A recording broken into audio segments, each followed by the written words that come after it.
So I texted Tim Ferriss. I was like, Tim, let's get dinner. Tim's like, yeah, I'm trying to find a girlfriend, wife, gonna try to grow up, make a baby, all this kind of stuff. And so I'm out and about. I'm not in town. Then I text. I said, okay, well, I'm 0 for 1, but I'll text Lex Friedman. Text Lex Friedman. He's like, I'm having panic attacks. I don't know, my life, existential. I had Kanye on. You told me not to do it. You were right. And then I had Zelensky. I had Zelensky on. Then I had Putin on. Everybody hates me, but everybody loves the pot. And he's a hot mess. And he's like, I can't find a girlfriend either. So then I text Chris Williamson, and I'm like, hey, let's have dinner. And he's like, J-Cal, let's eat a steak. I need your help. I'm trying to find a girlfriend. And so, ladies and gentlemen, Chris Williamson. Gonna find out. It's a good wingman. Good to see you, brother. It's a good wingman. Get over here. Oh, man. Chamath is off the program. Where are you at? Because a lot of ladies want to know, is Chris Williamson still on the market or not? Off the market currently, but I did shave the handlebar mustache, which I think sort of straightened me up as well. People were worried about that. He shows up for our state dinner with the porn stash of all porn stashes. It's unbelievable, this handlebar thing. And I was like, Chris, we don't know each other, whatever. Are you straight? It's like, as an arrow. I spent 50% of the meal asking me whether I'm straight. That kind of sounded a little bit like wishful thinking after the lady doth inquire too much. I thought there was a window. The facial hair. I felt there was a window. But you started in reality TV, yeah? Technically, I suppose so, yeah. I mean, that's how you got your first taste of media and fame, yeah? You were on Love Island? That would be fair. Yes, I actually did a reality TV show before that. I have an illustrious history of reality TV. Oh, okay. It was a nightclub promoter, commercial model, DJ, reality TV, and that's my career too, by the way. I was about to say, yeah. Actually, I did a little summer stock, very similar to your reality television. As a British roast comedian told me the other day, commercial male model, club promoter, DJ, reality TV is otherwise known as cunt bingo. I thought, wow, I'm learning a lot from these people. I'm less of an adult infant as I was when I first started listening to them. Maybe if I started my own show, I would be able to have these sorts of conversations. They felt really nourishing to me. And 900 episodes and a billion and a bit downloads. Did you think about it as an interview show? Were you like, I want to interview people? Or were you like, I want to explore the world? Or I want to teach people? Or what was the kind of... I had nothing to teach people. Right, and how do you... Yeah. So it was very much, I'm going to find these interesting people who understand how the world works. I want to understand myself and the world around me. And but you start off with who you've got around you, your friends. Like Kai Wei, the guy that invented the light phone. He was episode 10 because I was super obsessed with digital minimalism and what social media was doing to our brains. And then there was a season of relationships and a season of health and fitness, and there was a season of evolutionary psychology. So it's a thinly veiled autobiography, which I actually think a lot of people's sort of true bodies of work are. If you're following your instinct, it's a little trail of breadcrumbs of where your mind was at that time. If you want to learn really quick, if you hang out with smart people, and you ask them very simple questions, and you're present, and you listen to the answers. Maybe you're really good at the follow-up question, by the way, which is always how I judge an interviewer, how good they are at being present and not being like, okay, question number 1 done, check. Now let's go to number 2. You're really good at listening and finding that next question.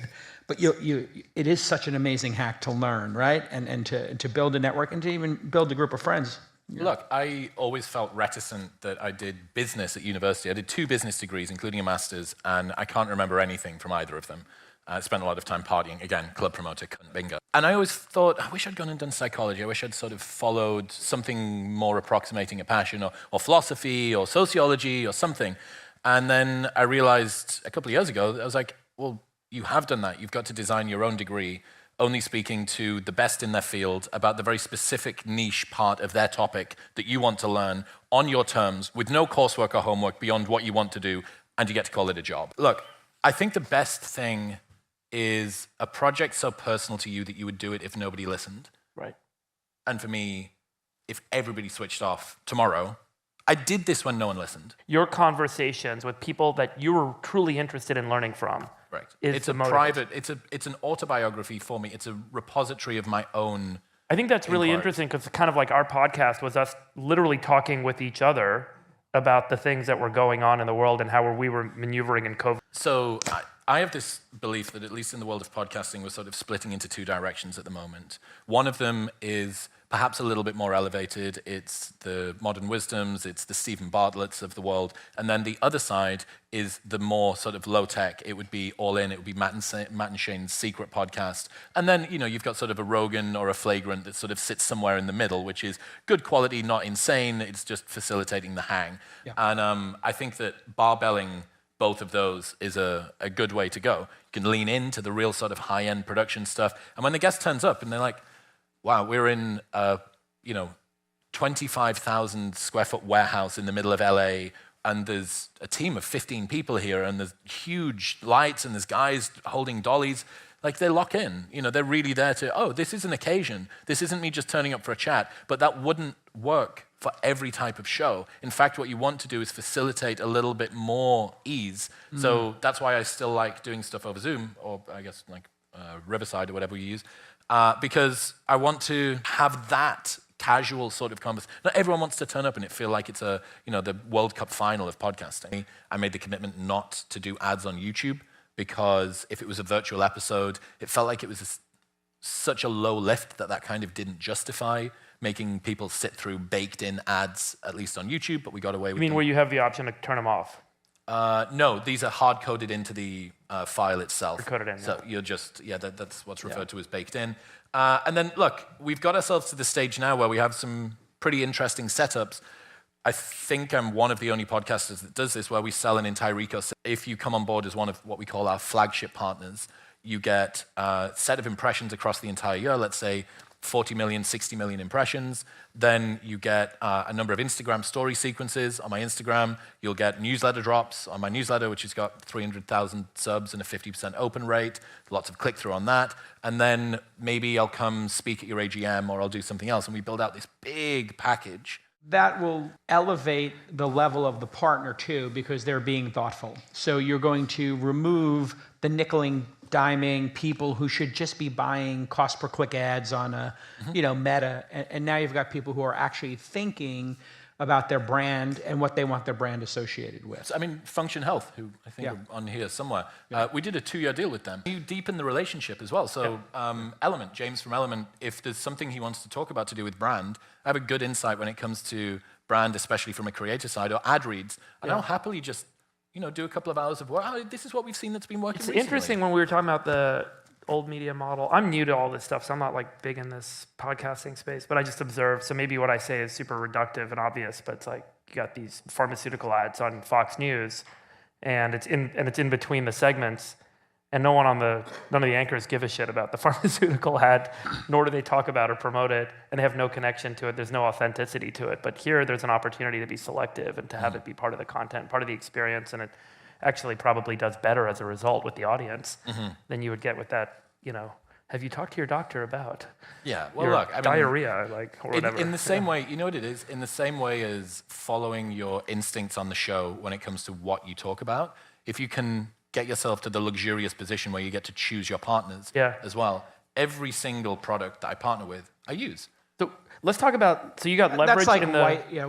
Whitelisted advertising was something we started on This Week in Startups from the beginning, which was if I don't use the product or don't like it, we turn it down. We turn down all kinds of crazy offers from, services that you'll hear. Like I was on Megyn Kelly and I heard her read two of these ads.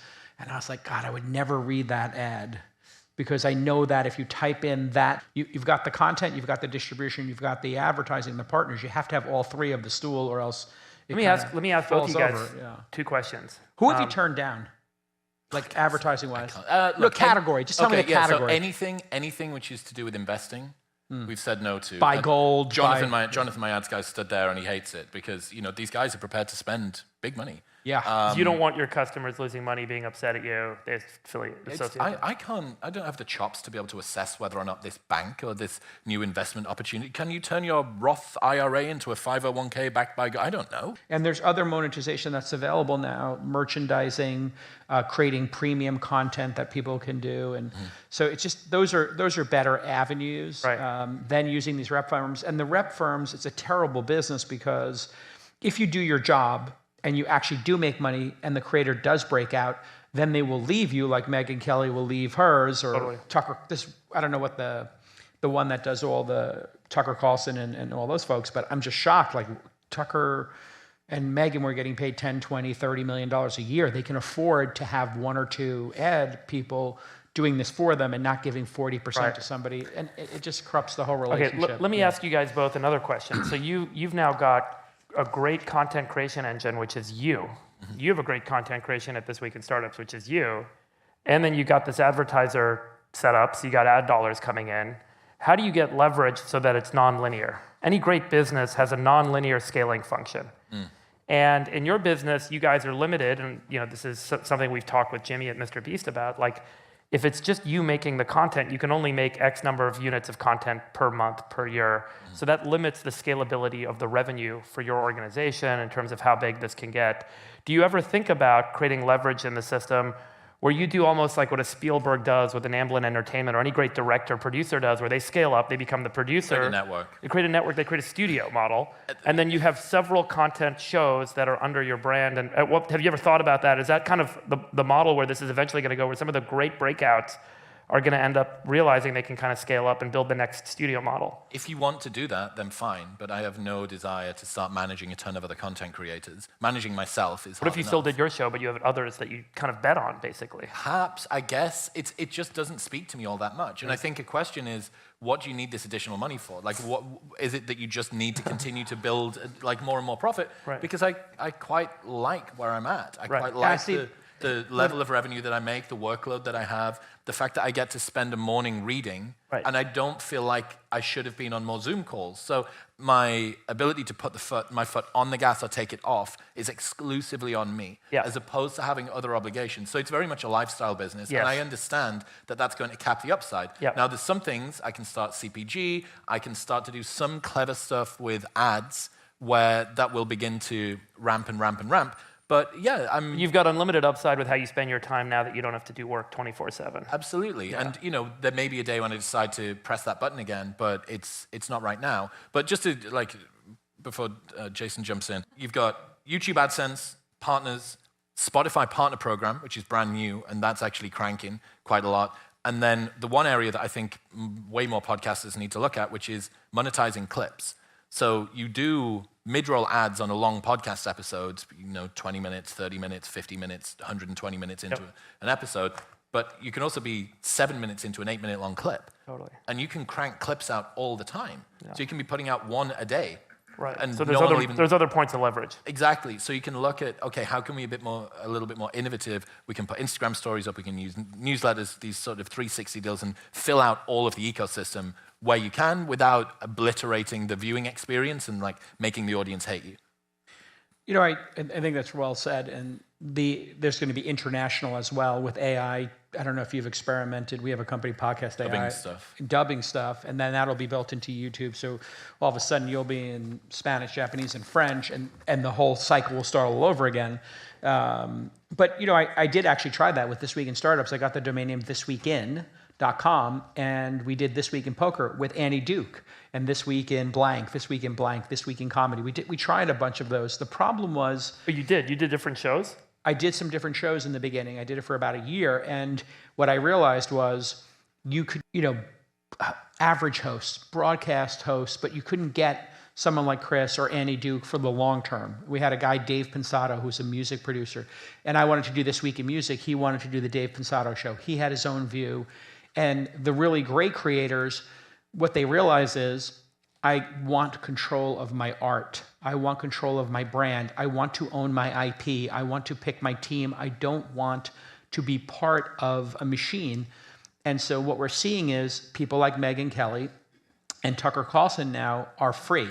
Ben Shapiro started with, he was on AM radio in Los Angeles, and then he worked for Breitbart. And now he's got his own company. He makes his own decisions. So I think a lot of the most talented people will want to be independent practitioners. So true. There's a sort of a weird level that people get to. Anybody who is sufficiently talented for you to think that they're an A-grade player is probably not going to want to sit underneath anybody else. And if someone isn't that good, you're kind of just filling the air with something that maybe isn't going to catch. So in the new media world, is it all just lots of independent producers and there is no studio model? I think so.